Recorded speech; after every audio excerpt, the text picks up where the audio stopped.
Hey, good evening, afternoon, morning, whenever you stumble into this truth bomb riff by your friend Patrick Lovell on June 28th, 2023 at approximately 5:30 p.m. my time. Yeah, like always, just another day of jaw dropping, you've got to be kidding me sort of scenarios. And last night I was tuned into Lawrence O'Donnell as well as, pretty much channel surfing between all of the different majors as well as all of the indie guys out there. And I'm comparing and contrasting what everybody's talking about versus what it is that I have in context to what it is that we as a society, as a country, are literally running into each other like chickens with our heads cut off because we don't know which direction is up. And it's just absolutely amazing how what constitutes, quite frankly, mainstream network news that deciphers all of our bandwidth and takes up all of our sort of focus um, is literally a drop in the bucket to what it is that I continue to tell you that we have and that we try to get your attention about, that we try to, it's right in front of your eyes and it's there for the taking. And yet to be able to break through this sort of monster, I don't know, Orwellian circus, this sort of like Teflon, bag over everyone's head, not even Teflon, it's more like cellophane, where everything is distorted and you can't see the forest for the trees and nobody can focus long enough to understand what we're all in the midst of because it's like I don't want to compare us to vermin or ants or when you drop raid into like an ant hill or something along those lines, but it's chaos and it's buffoonery and it's more than that. But yet, if I weren't in the midst of it all, I wouldn't believe it myself. But I'm going to try to tie a few things together and then we'll see where it goes. And I'm going to try to keep it short because it's important because not all of you have a lot of time. And that's also kind of the problem. But so starting off, I mean, really, Lawrence O'Donnell last night was almost like vaudeville in terms of decimating Donald Trump's buffoonery and him indicting himself with his own interviews and everything that he's guilty of. But as the sort of revelations continue to pile on, everything comes down to, I don't want to say everything, but a lot of it comes down to this sort of the United States versus Donald Trump, and Donald Trump has defrauded the United States. But he's one small piece of the puzzle, as guilty as he is, um, from what I'm revealing to you. So, like for example, last night one of the leads was, oh my God, the elector certification in the 7 states that Rachel Maddow may have created criminal referrals that are indictable potentially under racketeering, and just another in the many of the charges that are stacking up against Trump, who of course is out there on the campaign stoop and has a lot of loyalty from the likes of Carrie Lake and Marjorie Taylor Greene, which I understand are finding it out to be his VP candidate potentially, and then others in the kind of MAGA universe, all of whom ignore insane criminality. And yet they think that they're doing the country a service by flushing out Biden fraud. Meanwhile, again, we have access, I have access to literally tens of millions of pieces of documentation fraud. I know that sounds ridiculous. I'm personally in receipt of north of 100,000 as it relates to robo signing madness and standing in the courts and through the registry of deeds that deal with a lot of beyond stupidity that just was never stopped. But I also have access to a defense attorney in Florida who subpoenaed Bank of America through an intermediary that has evidence of 2 billion documents being destroyed by Bank of America, which is incredible in context. I mean, you can't even come close to comparing what Rachel Maddow and Lawrence O'Donnell are spending a great deal of their programming, basically at the top of their programming, introducing to us night in and night out of insane criminality by Donald Trump, which of course it is, and it would be under most sort of time periods in American history. but in comparison to what I'm telling you, not even remotely. And so another aspect of that kind of came through last night. There was another story where, this one journalist had found out that, there's like $200 billion worth of fraud during the COVID scenario with PPP loans. And people were like, you've got to be kidding me. This is incredible. This is the largest fraud in history and yada, yada, yada. And I'm like, it's still not a drop in the bucket to what it is that I'm revealing to you. And I don't know why I'm smiling, because it's not funny. One of my hashtags is hashtag the $29 trillion truth. That's what I have. The $29 trillion truth. There's 1,000 billion in a trillion. In 2009, the Federal Reserve did a backdoor, basically providing emergency liquidity to Wall Street against their own statutes, and they broke their own rules to provide $29 to $30 trillion in 2008 to backstop. Well, that was 2009, to backstop a criminal global apparatus, which we show you in the con. Painstakingly detailed analysis of the largest criminal conspiracy and cover-up in history, which was all racketeering, which we also found the only RICO conviction of its kind in the entire story that dealt, destruction to 50 million plus Americans and tens of millions more around the world, that led to $30 trillion being backdoored illegally to a bankrupted financial system that got bankrupted from their own criminality. And then ultimately, all of the judiciary was in on it because, again, another thing that continues to, shock many, many, many people that are paying attention and should be shocked by, billionaires with their relationships with members of the Supreme, or, judges of the Supreme Court justices, and their relationships and the conflicts of interest and obvious corruption. That's just absolutely insane. And, of course, Lawrence Tribe and others, and, Senator, not Kaufman, Senator, his name, I'm confusing him. I think they're actually from Connecticut. Anyway, doing deep dives on just what's absolutely insane and unacceptable. I mean, corruption at the Supreme Court. Meanwhile, I'm telling you about corruption that has happened all over the United States through the appellate courts and judges across the country that were involved with this massive, massive racket where they basically bulldozed millions of people with illegal documentation fraud that they were aware of because the country is run by finance, i.e. Wall Street.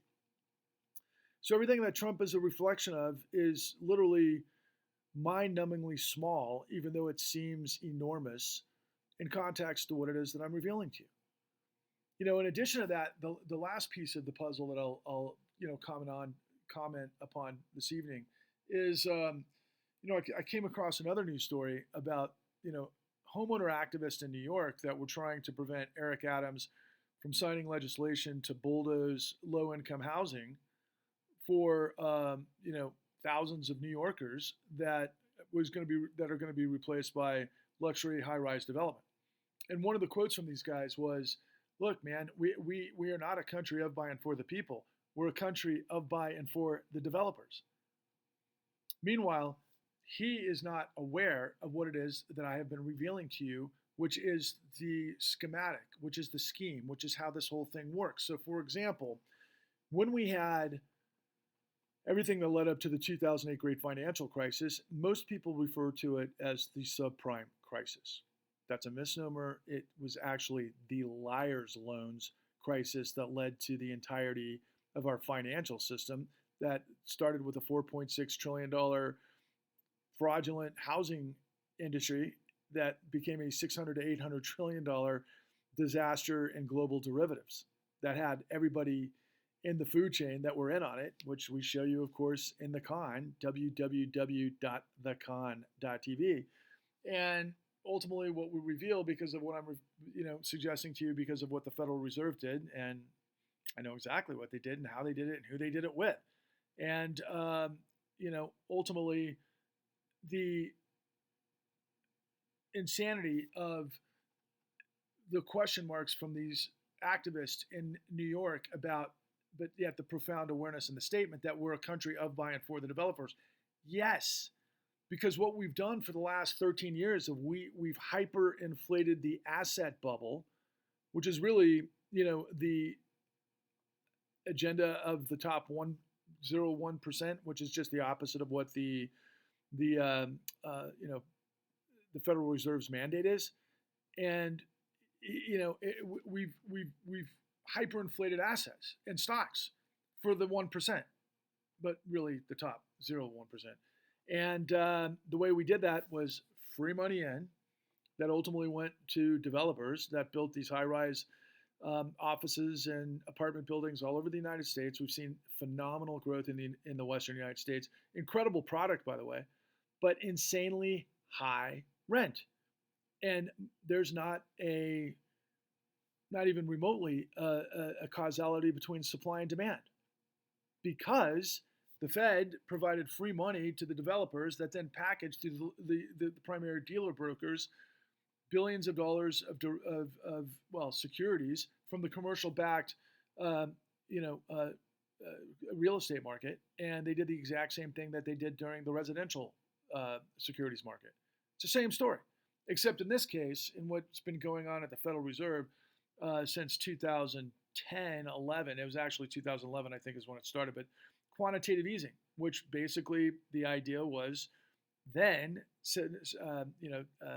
Secretary of the Treasury Timothy Geithner famously quipped that the American people are foam on the runway for the crashing financial system.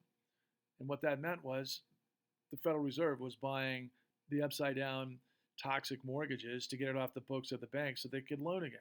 So they gave the banks the free money. They took all their toxic assets off their books, and then the banks did it again with commercial real estate. And of course, it blew up recently that we didn't all understand completely, because there were different varieties of what's going on with the regional banks. But in terms of commercial real estate, there is a lot of concern, and I've been listening to it for the past 6 months, that we might going to have another meltdown in commercial real estate, which would, of course, make sense when you look at the inventory and you look at the homelessness around the United States, and you look at the high rents and the high rate of rent of office space, even though there's nobody in them. I think the occupancy rates I've heard in San Francisco are as high as 60%.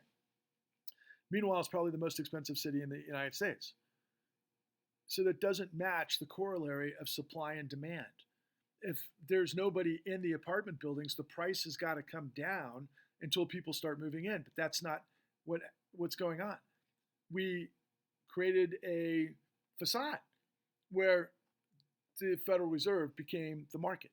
They purchased all of the inventory and commercial-backed securities from the developers. It's socialism for the rich. The mandate of the Federal Reserve is low inflation, high employment.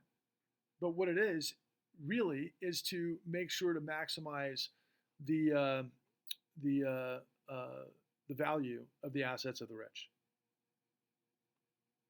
It's all upside down, inside out, and it's led to absolute catastrophe. I call it financial terrorism. The mainstream media doesn't have a clue of what's going on, and if they do, they're paid not to say anything because it's complicated for them, because of course they're also getting their financing from the same people that we're revealing. Same with all of Hollywood, for example. And so here I am fighting and fighting and fighting to try to get your attention to understand the crime of the millennia, maybe of ever, that led to the destruction of tens of millions of Americans, that was engineered by our financial system, because we all think because they came out of Ivy League schools and they wear, bespoke suits and drive around in town cars and have drivers and live the fat life, that they must be legit. Oh yeah. If you consider fraud legit. Fraud is theft by deception, and it's criminal, which is what we're seeing on behalf of everything Donald Trump. And of course, to close this up, the idea is that Donald Trump has defrauded the United States because of the insurrection and everything else. Yeah, he did. Because he learned from the best, which is our financial system. He was just playing the game. Like he would say probably, don't hate the player, hate the game, right? And he's no player. The guy's a freaking moron. That's all there is to it. But the bottom line is, so are the rest of us who aren't fighting back. And it's just shocking to me to see that the only people in the United States willing to fight for their vision are people who would follow Donald Trump. I think right there alone, you reflect and refract a failed society. Anybody who would put their faith in Donald Trump, considering everything that he's done and is on display every single day, is beyond my comprehension stupid. And yet, we're allowing them to drive the show. And then what's the thing that's going to stop them, really? I mean, what? Same old over the course of the last 40 years, what Biden represents. And none of the presidential candidates can talk about the details of what I'm laying on you. Look, that's why I have led and continue to drive this impetus to create a tidal wave populist crusade to purge corruption.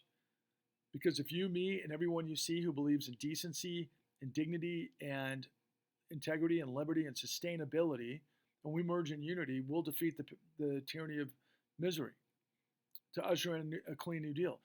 Think of this as a presidential campaign, because if we can get tens of millions of you on board with the truth that our entire financial system is playing everybody left and right and is above the law, and of course the judiciary is corrupt to the gills, what are we going to do?